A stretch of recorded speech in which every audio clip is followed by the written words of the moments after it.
टंडोला यार से bureau chief आफाक Ahmad Khanzada. PTI का किला चौक पर पावर शो। NA 117 की रोजीना भुट्टो ने पीपल्स पार्टी को आड़े हाथों लिया।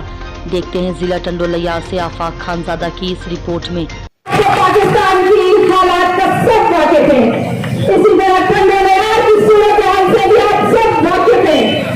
बस मैं आपसे दो चार बातें करना चाहूंगी कि मेरे भाइयों, हमारी लड़ाई एक मशीनरी से है, अनआमरों से है, उन जालिमों से है।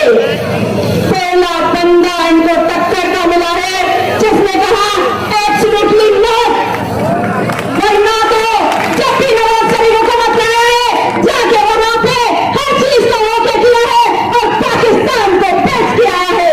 जब भी सरकारी बना है, जब भी भुट्टो आया है, उन लोगों ने वहां अमेरिका में जाके पाकिस्तान की मफाद को बेचा है। वहां बाहरी मुल्कों में बनाएंगे, लेकिन उन्होंने हम जैसे गरीब लोगों का, आप जैसे लोगों का बराबरी का, आइन की बराबरी का कॉन्सेप्ट जेल में कैद है। वहीं पर ही ऐसी सूरत हाल में हमारी लेडीज बैंक की औरतें गली गली में, घर घर में इमरान खान का तहरीक चलानी है तो पहले लेडीज अपनी जेलों में जाएंगी। हम 8 लोगों के साथ है। मैसेज कहता है घबराना नहीं, इनके दिन पूरे होने वाले हैं, इनकी रातें कम होने वाली है।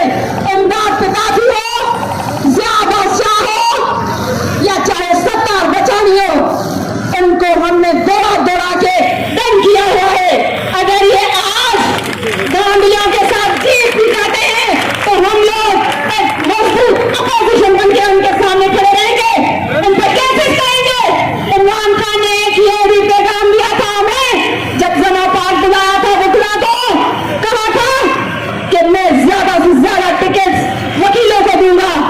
उसका एक सबब है, क्योंकि मजबूत अपोजिशन अगर उसमें टिकट होल्डर वकील होंगे और अगर हमारी पार्टी के वकील मजबूत